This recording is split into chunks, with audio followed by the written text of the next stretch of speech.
When it comes to investing money, one of the biggest decisions you first need to make is whether to do it using a pension or an ISA.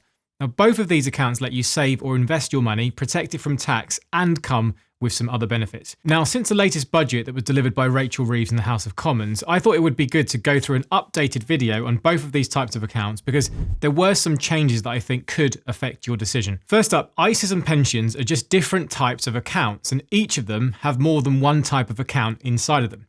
So let me just put this up on screen now to help you picture everything. On one side, you have your ISAs. These stand for individual savings accounts, and these include some of the most popular accounts here in the UK. You have your cash ISA, your stocks and shares ISA, your lifetime ISA, and then your innovative finance ISA, which is always hard to say. Finally, I will add that there's the junior ISA as well, so even those aged 18 or under can get involved if you want to put some money away for them. Now, all of these accounts allow you to invest or save your money in one way or another, tax-free. Now, what this means is that whether you get interest from a cash ISA or maybe you make gains in your stocks and shares ISA, there are no taxes to pay once you take that money out. If you didn't use an ISA, you might be liable to pay taxes like capital gains tax or tax on dividends, and nobody likes paying taxes if they don't need to. I've done other videos going into a lot more detail, including this guide here on stocks and shares ISAs, but for now, I'll just stick to the most important things. Your ISAs let you invest up to £20,000 tax-free every single tax year. How you choose to save or invest that money is up to you, and you can mix and match it between the different kinds of accounts that you can see here. For example, if you are lucky enough to have £20,000 in total to put into your ISAs, you could do something like this. £5,000 into a cash ISA, £10,000 into a stocks and shares ISA, £4,000 into a lifetime ISA, and then £1,000 into the innovative finance ISA. Now that would use up your entire annual allowance, and then you'd have to wait until the next tax year on the 6th of April to put any more money in. However, the cool thing is that there's no limit to what your money could grow to. If you make the right investments, you could end up having hundreds of thousands or even millions inside your ISA accounts. And in the UK, there are more and more people hitting that magical £1 million mark as they've used ISAs and their predecessors every single year in a row. You know who you are in the comment section. As a side note, the junior ISA has its own allowance, and right now this is £9,000. You can put this amount in every single tax year until they turn 18, and then at this point it will become an adult account. Then what they end up doing is they'll take that money and spend it on a very long weekend in Las Vegas. Maybe they will, maybe they won't, I've got no idea. But either way, it's their money, you have been warned. Now, I really like ISAs because I think they're pretty simple to get your head around, and once you do, you'll be kicking yourself asking why you haven't been using them your entire life. However, before I give you my thoughts on what might be best, we need to jump over to pensions. So just like ISAs, pensions are a type of account, and there are different kinds of pensions just to make your life even more confusing. What I will say though is that everyone watching this video almost certainly has a pension through your workplace and any previous places that you might have worked as well. Employees have been automatically enrolled since 2012 when new legislation was rolled out. And by now, almost everyone will have some kind of pension with their work. I'm sure you can see this one on your payslip where you should see a deduction every time you get paid with some kind of label mentioning your pension.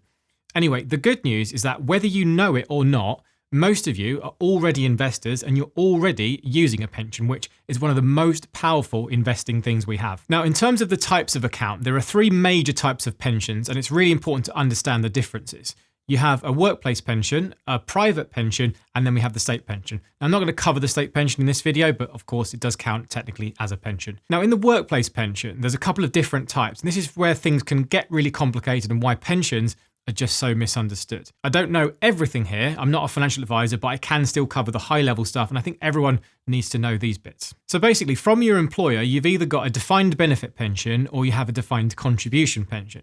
Now, most of you out there, if you work in the private sector, are going to have a defined contribution pension. Whereas if you work in the public sector, you might have a defined benefit pension. The clue is in the names. Now, those of you with a defined benefit pension are going to get a guaranteed amount of money in retirement that will be based on how long you've worked for your organisation. They're also sometimes known as final salary pensions or gold-plated pensions. Now, for everyone else, you'll be looking at defined contribution pensions. And this is where you and your employer are going to put money in, and the amount you might get at the end all depends on how well the investments do. I can't go into all of the details here on pensions as there's just too much to cover, so I'll leave that part for now. Anyway, the other types are private pensions, which are known as SIPPs, and this stands for self-invested personal pension. Now, these are useful because you can have as many pension accounts as you like, and this gives you a way to invest your money however you choose. Also, you can move money from old workplace pensions into a SIPP. Now, this is something I did a long time ago, so I can manage everything in one place. I've covered the process on my channel before, and I share the results in my regular Vanguard portfolio update, so feel free to go back and watch those if you haven't seen them. Now, here's the big benefits to pensions, and here's the limits we need to talk about. First off, your workplace pension is likely to be the single best investment you make. And this is because, by default, any money you put into your pension will get matched by your employer.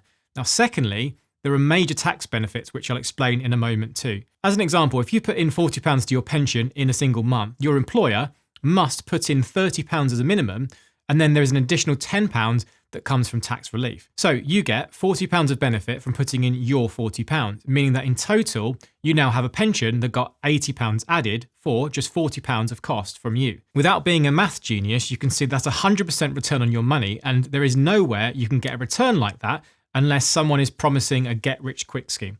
Now, this is why pensions are just so powerful, and most importantly, workplace pensions. It's a massive shame that most people don't realise just how good they are. Now, remember that depending on where you work, your employer may match more than just that legal minimum for every pound you put in. So you should check with your HR, payroll, or whoever deals with that inside your business, as you could be leaving money on the table. Now, there's other limits we should talk about here as well, and there are restrictions and complex rules that do make pensions a bit of a minefield. I won't cover everything here, but please feel free to kind of comment below anything that I've missed and anything that stands out. It's a good way to kind of work together as a bit of a community. So firstly, there is an annual limit as to how much you can put into your pension each tax year. Now, right now, as things stand, this amount is £60,000 or 100% of your income, whatever the lower number might be. And this £60,000 includes the tax relief. So what it means in practice is that you can put in a maximum of £48,000 between you and your employer and get a maximum of £12,000 in tax relief to take you to £60,000 in total. But do remember that in order to do that, you'd have to be making £60,000 as a gross salary. Now, on a side note as well, something I won't cover in enormous detail, but you can also put in salary contributions for previous years. Now, in order to do that, you would have to max out your current one this year, and you can then go back through previous tax years. You might think, how can you put all of the salary you're paid into a pension in a single year? You won't have any money left to spend on normal stuff, but that's not the point, as the pension money could have come from anywhere. So, for example, it might be from the sale of a house, inheritance, a gift, or even some one-off bonus. Even a lottery win would work now. That would be nice. So you still need to be making your £60,000 of income as a salary, but you might have extra money from other sources, and you can put that into private pensions if you like. Now, here's where things get really interesting with pensions and what make them so powerful. If you are a higher rate or an additional rate taxpayer, you can get even more tax relief. Now, this was something that many people suspected was going to be changed in the budget, but for now, it's been left here untouched. So basically, for anyone making over £50,000 or so, any money on top of that you put into a pension, you can claim back an additional 20%. And for additional rate taxpayers, you can claim 25% back. So for example, let's say you make £60,000 a year and you want to put in £5,000 to your private pension. Ignore your workplace pensions for a second. Let's just assume you're using this money for a private one. That £5,000 goes in. It will then get the basic rate of tax relief. So this works out to be £1,250 added from HMRC. That takes your total now to £6,250. You then get an additional 20% of relief that you will need to claim back for a self-assessment tax form, which will end up in your bank account. Now, what this means, as you can see on screen in this example, is that a total pension contribution of £6,250 has only cost you £3,750. Now, that is huge in my opinion, and hopefully you agree with that as well. And it's why pensions are just so powerful, because the more money that you can put in, that's going to have an enormous effect over the long term if the stock market does well, especially because your money can compound year after year. And there's nothing quite better than when it comes to that in investing. Also, just before we move on, there's also a junior SIPP, and just like the junior ISA, you can start putting money into your child's pension from the day they're born, and the annual limit is £3,600. This includes the tax relief, which means that in order to max that out, you would need to put in just £2,880 from your side. Once they become an adult, this becomes a regular SIPP and they'll have a very nice head start if you're able to contribute here. Now, just before I compare the ISA and pension side by side, there are other restrictions and limits on pensions, which just reminds us all how complicated they can get. It's also why they end up being a target by governments to raise taxes, as the breaks from them are very generous, especially for higher earners. So firstly, if you earn the super big money, then you start to lose your £60,000 allowance and this gets tapered down. I'll show you an example on screen now, but you can look into this and you probably want to consult an accountant to fully work out what your position is. Secondly, don't forget that pensions can't be accessed until you get to a certain age. Now, right now, that age is 55, but it's raising to 57 by 2028. And then it will stay 10 years below the state pension age. If you want money before then, it's not impossible to take it out, but you will be charged a lot of money, effectively wiping out any of the benefits and more. Finally, we then need to talk about what happens when you actually take money out. Now, pensions, unlike ISAs, are not tax-free when you take money out to use, or at least they aren't 100% tax-free. At the moment, you're allowed to take out 25% of your pension tax-free, and the remaining amount is then taxed at your marginal rate. As a reminder, your marginal rate is the tax band associated with your total income. So if your pension is your only source of income, you'll pay taxes like you would if you had a regular job. You'd get your £12,570 of allowance, and then you'd pay 20% in income tax up to the basic rate tax band. It's worth saying that the 25% of cash you can take out doesn't have to be used all at once. You can make multiple withdrawals and you can take 25% of each withdrawal tax-free. There's lots of other rules here, but I can't touch all of them, otherwise you'd be here with me all day and nobody wants that. So now, time for a bit of comparison. Let's assume that you paid in £100 a month to the following three accounts: a stocks and shares ISA, a workplace pension, and a SIPP. We'll assume you do this for 20 years and you get a return of 7% per year, which is not far off the real returns you could have achieved in investing in the global stock market. In an ISA, £100 a month after 20 years turns into £51,159. Remember, this is all tax-free and you can take it out all as one lump sum or in smaller pieces. It's nice and simple to work out. Now, what about a workplace pension? Well, if you had put in £100, then your employer would have done their part and put in £75. And finally, the tax relief of £25. So you'd end up putting in £200 a month. So no surprise that you end up with double the money at £102,319. Not really much to say here other than to remind everyone that a workplace pension is so good because of that benefit of the employer match and the tax relief. Now, finally, what about a SIPP? Well, £100 going in will get us a tax relief, but nothing extra. So £100 in will turn into £125 each month, making the total in the end to be £63,949. Obviously, there's further tax relief if you're a higher earner, but this example, I'm just assuming we're a basic rate taxpayer. So we've now got three different amounts, with the winner, at least in total, being a workplace pension. But we have to remind ourselves that two of these options are not completely tax-free, where the ISA has nothing to pay or worry about. However, even if we factor in paying 20% in income tax on 75% of both of these pension options, they will definitely be better from a financial perspective. I should also remember that even during retirement, we still get the basic rate allowance where we pay no tax, which at the moment is £12,570 per year. Now, there's loads of ways you can withdraw money from your pension, and that's a video topic by itself. However, I will say that you can be very clever with it to be as tax efficient as possible.